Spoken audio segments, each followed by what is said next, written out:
আমার আর বাইকটার অনেক দিনের প্ল্যান ছিল যে আমরা বারবিকিউ করব। আজকে আমরা বারবিকিউ করার জন্য চলে গেলাম বাজারে এবং বাজার থেকে আমরা বারবিকিউ করার জন্য কি জিনিস আমাদের প্রয়োজন পড়ে এবং কি জিনিস লাগে আজকে এই ভিডিওর মাধ্যমে দেখতে পারবেন এবং কি এই আনন্দ উপভোগ আপনাদের মাঝে শেয়ার করব ইনশাআল্লাহ। আসসালামু আলাইকুম এভরিওয়ান, আসলে সবাই ভালো আছেন এবং আমিও খুব ভালো আছি, শুকরিয়া আলহামদুলিল্লাহ। তো আমাদের অনেক দিনের প্ল্যান ছিল যে আমরা একটা বারবিকিউ করব। বিশেষ করে আমার বাইকটার প্ল্যান ছিল যে ছাদে যখন উঠতাম বাইকনাদের ছাদও, তখন এই মানে ছাদে উঠলে যে একটা অন্যরকম মানে ফিলিংস আসতো যে চাঁদ মানে যে একটা পার্টি, হ্যাঁ অন্য অনুভূতি কাজ করে। যাই হোক, আমরা এই অনুভূতি অনেক দিনের ছিল, প্ল্যান ছিল, তো সময় প্রেক্ষাপটে আমরা করতে পারি না। আজকে আমরা ফাইনালি ওটা করার জন্য সর্বোচ্চ প্রিপারেশন নিয়ে নিলাম এবং কি সবার থেকে টাকা তুলছি বাসায় মোটামুটি। জিনিসটা একটু সবারই নিয়ে করলে মজা হয়, যেরকম একা কেন টাকা দেবো, যার কারণে আমরা সবার থেকে চাঁদা তোলা শুরু করলাম পাতিনাতাদের মতো। যাই হোক, অবশেষে মোটামুটি সবার কাছ থেকে চাঁদা তোলা কমপ্লিট। দেন আমরা এখন বাজারের উদ্দেশ্যে রওনা দিই। তো বাইকটা আমার সাথে কথা বলতেছে যে বাইকটা আর মামু যে এখানে সেখানে মনে কর টাকা আর গরম আর টাকা আর মানে বিপদ আপদ তো থাকে না নাই,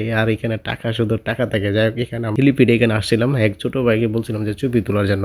সে কি করছে, ছবি না তুলে সে ভিডিও চালু করে। যাই হোক, কিছু করার নাই, আমাদের দোষ, কারণ ছোট মানুষের দিলে তো এরকম ভুল হবেই। আচ্ছা যাই হোক, অবশেষে আমরা এখন দ্বিতীয় রাউন্ডের আমার বিখ্যাত ভাই যে ব্যবসায়িক সুমন ভাই, ওনার কাছে গেছিলাম একটু চাঁদা তোলার জন্য। যে আজকে আমরা একটা বারবিকিউ পাঠিয়ে দিচ্ছি বাসায়, মোটামুটি সবার থেকে চাঁদা তুলে ফেলছে। এখন তোমার চাঁদা বাকি ভাই, তুমি চাঁদা দিয়ে দেবে। এখন তো সুমন ভাই তো কাজটা আমি শুরু করে দিচ্ছি, বাইকটার সাথে লাগাই দিছে।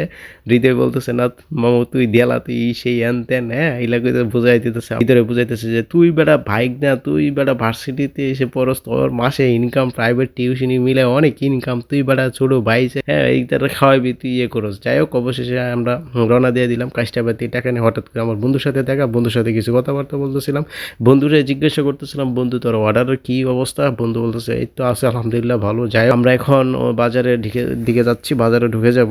দেন একটা কথা না বললো নয়, আমার চুলের স্টাইলটা কিরকম আপনারা অবশ্যই আমার এই কমেন্টে জানাবেন, আর বিশেষ করে আমি যে লাল ড্রেসটা পরি এটাও কমেন্টে জানাবেন।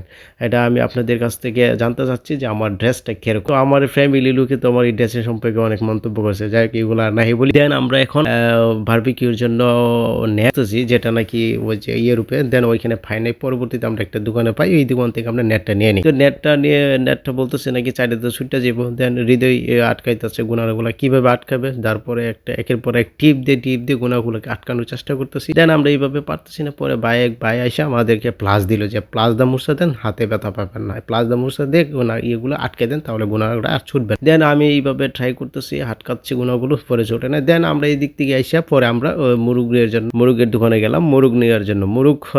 প্রথমত আমরা ছোট মুরগা দুইটা নিই। দেন হৃদয় বলতেছে ছোট মুরগা নিলে পরে মানে মাংস স্বাদ কম হবে। পরে চিন্তা নিলাম যে বড় একটা মুরগ নিয়ে, হ্যাঁ পরে মামার বললাম ভাই মামা বড় মুরগ দেন। দেন আমার একটা কথা মানে খিদে লেগে গেছে। হ্যাঁ আমার খিদে লাগলে ভাই আমি কিচ্ছু দেখি না, চোখে নাকে মুখে কিচ্ছু দেখি না, আমার আগে খেতে। পরে আমি হোটেলে যে কিছু খাবার নিয়ে আসি, পরে বাসার থেকে এসে আমরা মাংস কেটে সেটে এইদিকে আমি আবার বাইশটা আগুন ধরাচ্ছি, হৃদয় এইদিকে মাংস হেল্প করেছে মহিলাদের সাথে। দেন আমাদের মাংস হেল্প হওয়ার আগে ভাই কয়লার আগুন ধরা যে কষ্ট রে ভাই, কয়লার আগুন ধরাইতে প্রায় 1 ঘন্টা সময় লাগে গেছে। মানে তো আমার বাইশটা ছানি অনেক নিনজার টেকনিক জানে এবং কি সে অনেকবার বারবিকিউর পার্টি দিচ্ছে, যার কারণে ওর কিছুটা অভিজ্ঞতা আছে। এরকম অভিজ্ঞতা আমার জীবনে আমি নিচ্ছি। তবে আমার বাইশটা তখন খুবই সুবিধা হচ্ছে, কারণ বাইশটা এই এমনি কি করতে হয়েছে বাইশটা সবই পারে। যাক আমরা আমাদের বারবিকিউ হয়ে গেল। দেন আমরা এখন সবাইকে ভাগ বন্টন করে দিচ্ছি। এখানে একটু কারাকারি হচ্ছে, এটা নেবে সে এটা নেবে না, মোটা চিকন নিয়ে একটু কারাকারি। যাই হোক, এই কারাকারি এটা খুব আনন্দ এবং স্মৃতির মুহূর্ত। তো আমাদের বারবিকিউটা আপনাদের মাঝে ভাগ করলাম আনন্দটা। আশা করি আপনারা এরকম ফ্যামিলি নিয়ে একটা পার্টি দিবেন, ফ্যামিলি থেকে ছাদা তুলে নিজেরাও খাবেন, খুব ভালো লাগে। ঈদের দিনে এরকম বারবিকিউ পার্টি সবার ফ্যামিলিতে আসুক, আমি মনে করি ভালো হবে। আর যাই হোক, এখানে আমরা বারবিকিউ জনপ্রতি 2টা করে নিয়ে আসছিলাম। দেন বারবিকিউটা সবারই ভাগ বন্টন করে দিচ্ছি, সরি বারবিকিউ বলে নান রুটি সবাইকে ভাগ বন্টন করে দিচ্ছি।